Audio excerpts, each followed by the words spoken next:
തുറന്ന് സംസാരിക്കുന്നവരുടെ മനസ്സിൽ കള്ളമുണ്ടാവില്ല. അതുപോലെ മറ്റുള്ളവരുടെ മുമ്പിൽ വിലയും ഉണ്ടാവില്ല. വളരെ പെട്ടെന്നായിരിക്കും ഒരാളിൽ മാറ്റം വരുന്നത്. അതിന് കണ്ണടച്ച് തുറക്കുന്ന സമയം മതി. ഒരുപാട് മിണ്ടിയിരുന്ന ചിലർ പിന്നെ മിണ്ടാതെയാവും. ഒരു നേരം നമ്മളെ കാണാതിരിക്കുമ്പോൾ സങ്കടപ്പെട്ടിരുന്നവർ നമ്മളെപ്പോലും മറന്നുപോകും. അതൊക്കെ മാറ്റത്തിൻ്റെ ഒരു ഭാഗമാണ്. ചിലപ്പോഴൊക്കെ വിഡ്ഢികളെപ്പോലെ ആകുന്നതാണ് നല്ലത്. എല്ലാം മനസ്സിലായാലും ഒന്നും മനസ്സിലാകാത്ത പോലെ അങ്ങ് നടക്കണം. ചില ബന്ധങ്ങൾ നിലനിർത്താൻ അതാണ് നല്ലത്. പ്രതികരിക്കുന്നില്ല എന്നു കരുതി ഒന്നും മനസ്സിലാകുന്നില്ല എന്ന് അർത്ഥമാക്കരുത്. ആസ്വദിക്കാൻ അറിയാമെങ്കിൽ ഏകാന്തതയാണ് ജീവിതത്തിലെ ഏറ്റവും സുന്ദര നിമിഷം. കൈ നിറയെ പണം ഉള്ളവനല്ല, മനസ്സ് നിറയെ സമാധാനമുള്ളവനാണ് യഥാർത്ഥ സമ്പന്നൻ. നല്ലതാണെന്ന് ബോധ്യമായാൽ ശക്തമായി അടിയുറച്ച് വിശ്വസിക്കുക. എങ്കിൽ താൽപ്പര്യങ്ങൾക്ക് വേണ്ടി മാത്രം നമ്മളെ സമീപിക്കുന്നവർക്ക് മുന്നിൽ വിജയിക്കാൻ സാധിക്കും. അനുനിമിഷം മാറിക്കൊണ്ടിരിക്കുന്ന ഒന്നാണ് മനുഷ്യരുടെ സ്വഭാവം. ഉറ്റ സുഹൃത്ത് എന്ന് കരുതിയവരും കാലത്തിനനുസരിച്ച് മാറിയേക്കാം. ആർക്കും തിരികെ പോയി പുതിയൊരു തുടക്കം കുറിക്കാൻ കഴിയില്ലെങ്കിലും ഇപ്പോൾ മുതൽ പ്രയത്നിച്ച് നല്ലൊരു അവസാനം രൂപപ്പെടുത്താൻ കഴിയും. നമ്മൾ മാറാൻ ശ്രമിച്ചാൽ നേടാൻ ഒരുപാടുണ്ട്.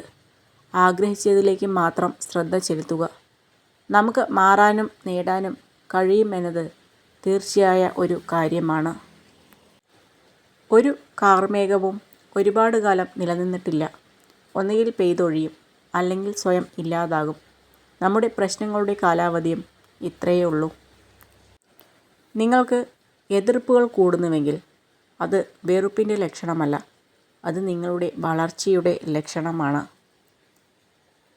അവഗണിക്കുന്നവരെ കൂടുതൽ ഭംഗിയായി തിരിച്ചും അവഗണിക്കാൻ പഠിച്ചു നോക്കൂ. ജീവിതം കുറെ കൂടി ഭാരമില്ലാതെ മുന്നേറും. ആർക്കും സമ്മാനിക്കുന്ന ഏറ്റവും വലിയ സമ്മാനമാണ് നമ്മുടെ പുഞ്ചിരി. ഏതൊരു കർമ്മവും വാക്കും അതെത്ര നിസ്സാരമായിരുന്നാലും മനുഷ്യ നന്മയ്ക്ക് ഉതകുന്നതാണെങ്കിൽ അത് പുണ്യവും അമൂല്യവുമായി മാറുന്നു. വിജയം എന്നത് യാദൃശ്ചികമല്ല. അത് കഠിനാധ്വാനവും നിരന്തര പ്രയത്നവും അറിവും ത്യാഗവും അതിലെല്ലാം ഉപരി ചെയ്യുന്ന പ്രവൃത്തിയോടുള്ള സ്നേഹവുമാണ്.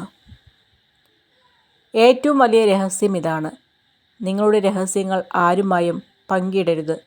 അത് നിങ്ങളെ നശിപ്പിക്കും. മറന്നു പോകാവുന്ന മനസ്സും നിലച്ചു പോകാവുന്ന ഹൃദയവുമാണ് നമ്മുടേത്. ഇതിനിടയിൽ കിട്ടുന്ന കുറച്ച് സമയം സ്നേഹിക്കാനും സന്തോഷിക്കാനും കഴിഞ്ഞാൽ അതാണ് സ്വർഗതുല്യമായ ജീവിതം. ഒരാൾക്ക് നമ്മളോട് സ്നേഹം ഉണ്ടായിരുന്നു എന്നറിയാൻ ചിലപ്പോൾ വർഷങ്ങൾ വേണ്ടിവരും. പക്ഷേ ഒരാൾക്ക് നമ്മളോടുള്ള സ്നേഹം കുറയുന്നുണ്ടെന്നറിയാൻ ഒരു നിമിഷം പോലും വേണ്ട. ഒന്ന് ക്ഷമിക്കാൻ കഴിയാതെ, ഒന്ന് തോറ്റുകൊടുക്കാൻ കഴിയാതെ നേടിയെടുക്കുന്നതൊന്നും പിന്നീടുള്ള ജീവിതത്തിൽ സമാധാനം നൽകിയെന്ന് വരില്ല. നിങ്ങൾക്ക് കഴിയുമെന്ന് നിങ്ങൾ വിചാരിച്ചാലും നിങ്ങൾക്ക് കഴിയില്ല എന്ന് നിങ്ങൾ വിചാരിച്ചാലും നിങ്ങളുടെ ചിന്തകൾ ശരിയാണ്. ചിന്തയാണ് എല്ലാത്തിൻ്റെയും അടിസ്ഥാനം. പരാജയങ്ങൾ ഒരു പാഠമാണ്. ജീവിതത്തെ പരാജയത്തിലൂടെ പഠിക്കുന്നവരാണ് അതിനെ മൂല്യമുള്ളതാക്കി തീർക്കുന്നത്. തെറ്റാണെന്ന് മനസ്സിലാക്കിയിട്ടും ന്യായീകരിക്കുന്ന വ്യക്തിയോട് തർക്കിക്കാൻ നിൽക്കരുത്. കാരണം അവരുടെ മനസ്സിൽ ഞാൻ എന്ന ഭാവം ഉള്ള കാലത്തോളം ആ വ്യക്തിക്ക് യാഥാർത്ഥ്യബോധമില്ല. ഇന്നലെ വരെ എന്ത് ചെയ്തു, എങ്ങനെ ആയിരുന്നു എന്നതല്ല, ഇന്ന് ഈ നിമിഷം എങ്ങനെ പ്രയോജനപ്പെടുത്തുന്നു എന്നതാണ് പ്രധാനം.